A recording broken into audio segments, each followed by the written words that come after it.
जगत की है ज्योति,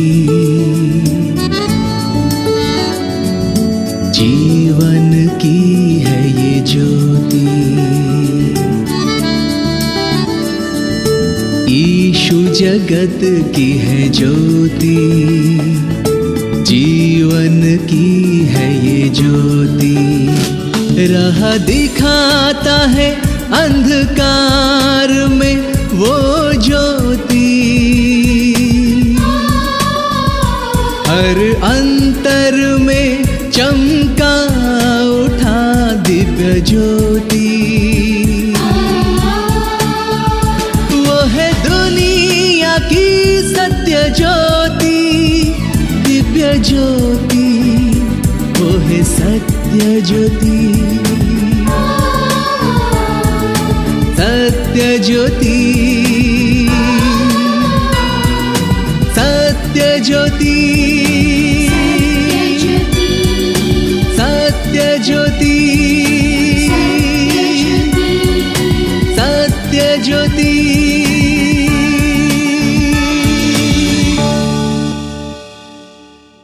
सत्य ज्योति कार्यक्रम के सब सुनने वालों को और जो लोग इसमें भाग लेते हैं उन सब लोगों के लिए मैं धन्यवाद करता हूं और प्रार्थना करता हूं कि उन सब के जीवन में अनुग्रह परमेश्वर करें। आज जो विषय मैं आपके साथ में बांटना चाहता हूं उसको कहने से पहले हम अपनी आंखों को बंद करेंगे, प्रार्थना करेंगे। प्रभु यीशु मसीह, हम आपका धन्यवाद देते हैं आप पर, प्रभु हम पर आपने हमारे जीवन में कितने विषय को पूरा किया है, इसके लिए सारा आदर सारी महिमा हम आपको देते हैं। विश्वास के साथ में यीशु मसीह नासरी के नाम में इस प्रार्थना को मांगते हैं, आमीन। भजन संहिता उसका 122 अध्याय उसके पहले पद को, जब लोगों ने मुझसे कहा कि हम यहोवा के भवन को चले, तब मैं आनंदित हुआ। लिखा गया है यहोवा के भवन को चलें तब मैं आनंदित हुआ। लोगों ने मुझसे कहा, यहां पर एक व्यक्ति के साथ में बात करने वाले कई लोग हैं, और सुनिएगा बहुत ध्यान से, कई लोग मिलकर उस एक व्यक्ति को इंस्पायर कर रहे हैं, कह रहे हैं कम विद अस, मेरे साथ आओ, हम लोग परमेश्वर के घर को जाएंगे। और लिखा गया है इस व्यक्ति ने ये वाली बात जब सुनी तो ये कहने लगा मैं आनंदित हुआ, मैं खुश हुआ। मेरे प्यारे भाइयों बहनों, सुनिए, खुशी का कारण, खुशी का सबब, किस कारण से ये व्यक्ति खुश हुआ? इसने सुना कि लोग मुझसे कह रहे हैं कि आओ हम परमेश्वर के घर को चलें। मेरे प्यारे भाइयों बहनों, आज के समय में बहुत सारे जवान बच्चे, जवान लड़कियां, जवान लड़के, वो सब लोग क्या हैं कि अपनी खुशी ढूंढ रहे हैं कि कोई मुझे आमंत्रित करे मेरी पसंदीदा जगह पर जाने के लिए। मेरे प्यारे भाइयों बहनों, कोई परमेश्वर के घर में किसी को ले जाने के लिए आमंत्रित नहीं कर रहा, लेकिन यह एक ग्रुप है, एक ऐसा दल है जिन्होंने एक व्यक्ति के साथ बातचीत करी और कहा आओ हम परमेश्वर के घर को चले। मेरे प्यारे भाइयों बहनों, वो लोग केवल परमेश्वर के घर को जाने की बात नहीं कर रहे हैं, लेकिन अगर दूसरे और तीसरे पद में पढ़ें तो वहां पर लिखा गया है कि हम तेरे फाटकों के भीतर खड़े हो गए हैं और तू ऐसे नगर के समान बना है जिसके घर एक दूसरे से मिले हुए हैं। वहां यहां के गोत्र के लोग यहोवा के नाम का धन्यवाद करने को आते हैं। मेरे प्यारे भाइयों बहनों, वो लोग क्या बात शेयर कर रहे हैं, सुनिएगा।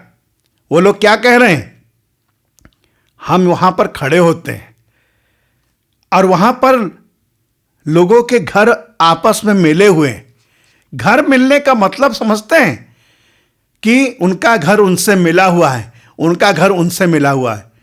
आप में से बहुत सारे लोगों ने ये वाली लाइन सुनी होगी कि भाई उन लोगों के घर का एका है, वो लोग एक दूसरे के साथ में जब तक बातचीत नहीं कर लेते तब तक उनको शांति नहीं मिलती। उनका घर मिला हुआ है। बहुत दफा हमें यह सुनने को मिलता है कि लोग आपस में मिले हुए हैं। यहां पर आगे वचन हमें देखते हैं तो लिखा गया है, वहां वे यहोवा का धन्यवाद करने के लिए जाते हैं। जब ये वाली बात उस व्यक्ति ने सुनी तो वो व्यक्ति कहने लगा, मैं आनंदित हुआ, मैं खुश हुआ।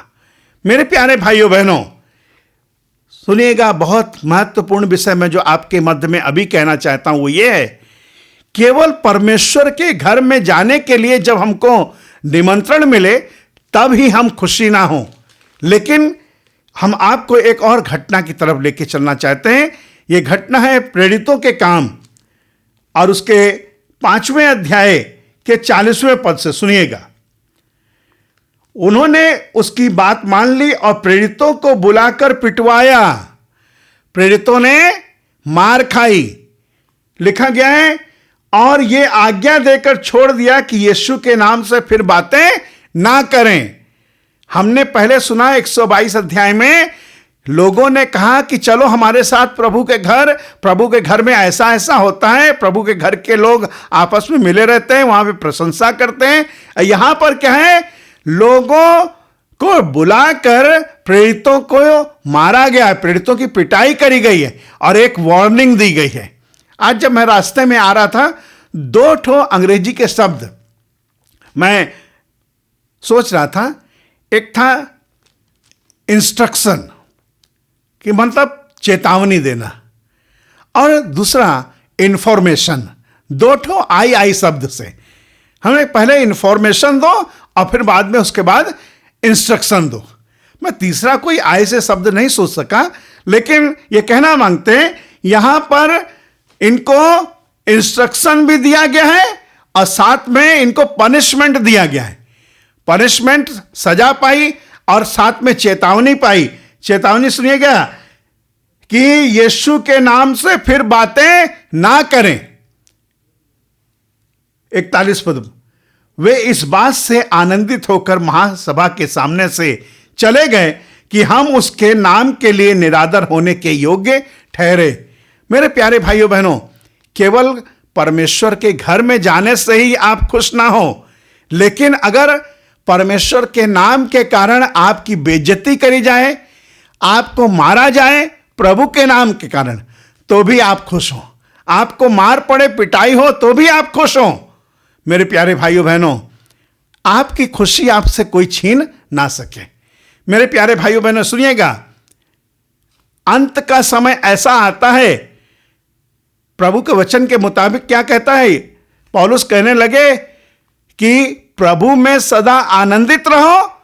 मैं फिर कहता हूं आनंदित रहो। क्यों ये परमेश्वर के सेवक कहना चाहते थे कि प्रभु में सदा आनंदित रहो, मैं फिर कहता हूं आनंदित रहो? उसका कारण केवल एक ही था कि हमारे आनंद को कोई हमसे छीन ना सके। यीशु मसीह भी इस बात को कहते हैं, अब तक तुमने मेरे पिता से कुछ नहीं मांगा, मांगो कि तुम्हारा आनंद पूरा हो जाए और उस खुशी को कोई तुमसे छीन ना सके। चाहे हमारी पिटाई हो, चाहे हमको लोग बेइज्जत करें, या हो सकता है कि कहा जाए कि तुम यीशु मसीह के नाम से और प्रचार मत करना, भैया प्रार्थना करना बंद कर दो, अब तुम उपवास करना बंद कर दो, तुम अब वहां उनके घर जाना बंद कर दो। मेरे प्यारे भाइयों बहनों, लोग इंस्ट्रक्शन देंगे, लोग आपको पनिशमेंट देंगे, लेकिन परमेश्वर के द्वारा जो आपने खुशी पाई है, वो खुशी कभी आपके जीवन से जाने ना पाए।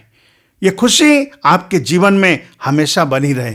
और मेरी ये दुआ है, और आपसे एक आशा ये करना चाहता हूं कि काश हमारे जीवन में ये खुशी बरकरार रहे, हम आनंद को कभी खत्म ना होने दें, और ये हमारा आनंद हमेशा ऐसा रहे। आइए अपने आप को प्रभु के हवाले करें, उससे प्रार्थना करें कि ये हमारी खुशी हमेशा बरकरार रहे। प्रभु, हम धन्यवाद देते हैं, प्रार्थना करते हैं हम पर अनुग्रह करें और आपकी महिमा हमारे जीवन से प्रकट हो। प्रभु, हमारी खुशी को हमसे कोई छीन ना सके, दया करें। जब हमको कोई प्रभु के घर में आमंत्रित करें, या हमारी पिटाई हो, या हमको कोई बेइज्जत करें, किंतु हमारी खुशी बरकरार रहे। यीशु मसीह नासरी के नाम में मांगते हैं, आमीन। आपने सुना सत्य ज्योति का यह कार्यक्रम। इसके विषय में अधिक जानने के लिए हमारे साथ संपर्क करें। हमारा पता है सत्य ज्योति, पोस्ट बॉक्स नंबर 89, कटक 753001। हमारा टेलीफोन नंबर है 9778715486। फिर से हमारा पता नोट करें। सत्य ज्योति, पोस्ट बॉक्स नंबर 89, कटक 753001। हमारा टेलीफोन नंबर है 9778715486। आज के लिए विदा लेते हैं। नमस्कार।